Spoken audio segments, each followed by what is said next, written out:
तालिबान के सत्ता में आने के बाद भारत और अफगानिस्तान के बीच रिश्ते धीरे धीरे पटरी पर आते नजर आ रहे हैं और इसी कड़ी में अफगानिस्तान के विदेश मंत्री आधिकारिक तौर पर पहली बार भारत आने वाले हैं।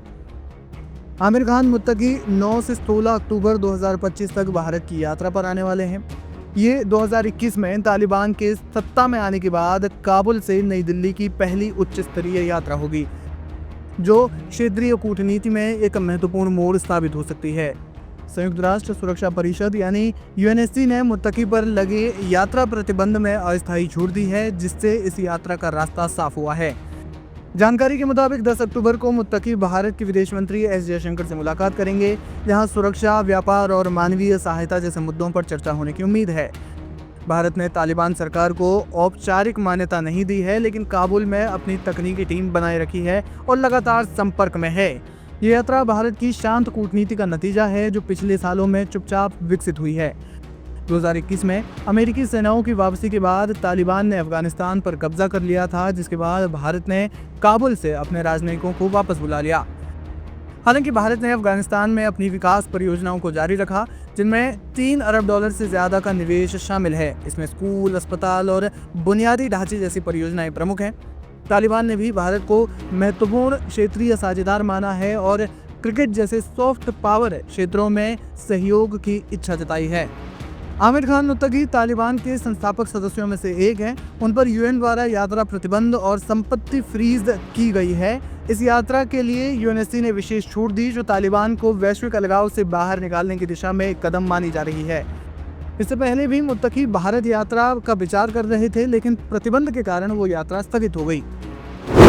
किन मुद्दों पर हो सकती है चर्चा? ये दौरा कई महत्वपूर्ण मुद्दों पर केंद्रित होगा। सबसे प्रमुख सुरक्षा सहयोग, जहां भारत अफगानिस्तान की जमीन का उपयोग पाकिस्तान समर्थित आतंकी समूहों के खिलाफ न होने की गारंटी चाहता है। तालिबान ने पहले भारत विरोधी गतिविधियों से दूरी का आश्वासन दिया है। आर्थिक मोर्चे पर चाबहार बंदरगाह एक प्रमुख कड़ी है।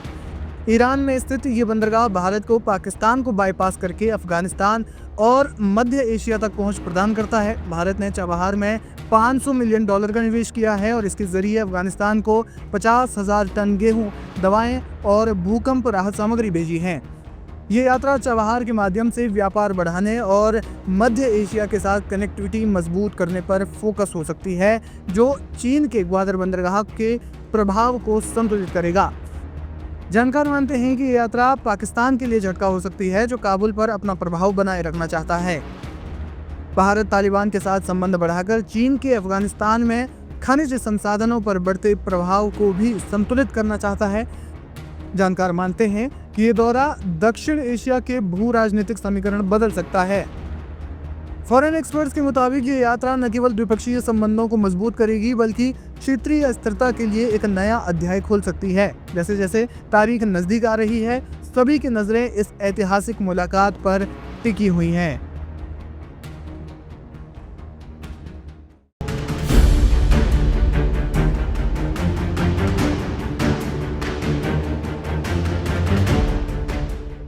लगभग 2 साल से जारी गाजा युद्ध में अहम मोड़ आया है। इस्लामी संगठन हमास ने शुक्रवार को संकेत दिए हैं कि वो अमेरिकी राष्ट्रपति डोनाल्ड ट्रंप की 20 सूत्रीय शांति योजना के कुछ प्रमुख तत्वों को स्वीकार करने के लिए तैयार है। इनमें सभी बाकी बचे इजरायली बंधकों की रिहाई और गाजा प्रशासन को एक टेक्नोक्रेटिक फिलिस्तीनी निकाय को सौंपना शामिल है। हालांकि इन दोनों प्रस्तावों के साथ शर्तें जुड़ी हुई हैं और संगठन ने पूरी योजना को स्वीकार नहीं किया है। लेकिन फिर भी हमास का फैसला अक्टूबर 2023 के बाद से जारी गाजा में युद्ध रोकने की दिशा में महत्वपूर्ण साबित होने वाला है। इस बीच अरब मुस्लिम देशों ने भी हमास के बयान पर प्रतिक्रिया दी है। इजराइल और हमास के बीच युद्ध विराम में मध्यस्थता कर रहे मिस्र के विदेश मंत्रालय ने हमास के बयान को एक सकारात्मक कदम बताया है। मिस्र के विदेश मंत्रालय ने कहा कि मिस्र हमास के बयान की सराहना करता है, जो फिलिस्तीनी लोगों के बीच खून खराबे को रोकने के लिए आंदोलन और सभी गुटों की प्रतिबद्धता को दर्शाता है। हमें उम्मीद है कि यह सकारात्मक घटनाक्रम ट्रंप की योजना को लागू करने और गाजा में युद्ध समाप्त करने के लिए सभी पक्षों की प्रतिबद्धता को बढ़ावा देगा। हम ट्रंप के दृष्टिकोण को लागू करने के लिए आवश्यक विवरणों और तंत्रों पर बातचीत शुरू करने के लिए उत्सुक हैं। कतर ने भी ताजा घटनाक्रम पर अपनी टिप्पणी दी है और हमास की प्रतिक्रिया का स्वागत किया है। कतर के विदेश मंत्रालय ने अपने बयान में कहा, कतर गाजा में युद्ध समाप्त करने के राष्ट्रपति ट्रंप के प्रस्ताव को स्वीकार करने की हमास की घोषणा का स्वागत करता है। हम बंधकों की रिहाई के लिए तत्काल युद्ध विराम के ट्रंप के आह्वान का समर्थन करते हैं। हमें युद्ध की समाप्ति सुनिश्चित करने की योजना पर चर्चा पूरी करने के लिए अपने मध्यस्थ सहयोगियों के साथ काम करना शुरू कर दिया है। ट्रंप की धमकी के बाद हमास ने दी प्रतिक्रिया। हमास का यह बयान उस समय आया है जब राष्ट्रपति ट्रंप ने रविवार तक की समय सीमा तय करते हुए चेतावनी दी थी कि अगर हमास ने समझौते को ठुकराया तो ऐसा नरक टूट पड़ेगा जैसा दुनिया ने कभी नहीं देखा है।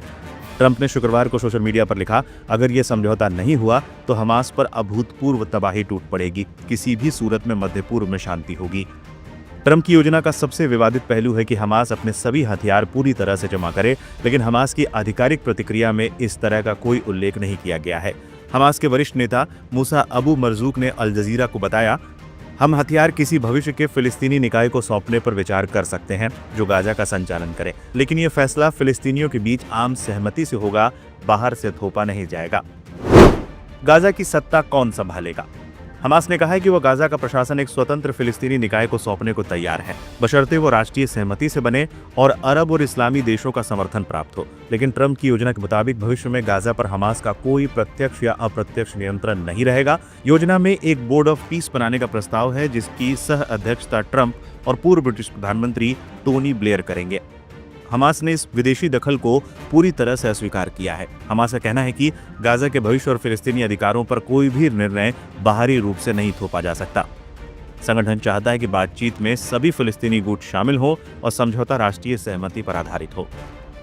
हमास की इस आंशिक स्वीकृति के बाद अब ध्यान इस बात पर है कि क्या यह समझौता जमीन पर अमल तक पहुंच पाएगा। इजराइल ने कहा है कि वो पहले चरण में बंधकों की रिहाई के लिए तैयार है, लेकिन इजरायली प्रधानमंत्री बेंजामिन नेतन्याहू ने साफ किया है कि इजराइल की सुरक्षा सीमाओं के साथ कोई समझौता नहीं होगा। हालात अभी भी काफी नाजुक बने हुए हैं। प्रस्ताव के कई बिंदुओं पर हमास अभी भी तैयार नहीं है और इस पर ट्रंप और इजराइल की ओर से अब तक तो कोई प्रतिक्रिया नहीं आई है। लेकिन इतना कहा जा सकता है कि पिछले 2 सालों से चले आ रहे भीषण युद्ध को रोकने की दिशा में एक बड़ी पहल कुछ हद तक कामयाब होती नजर आ रही है।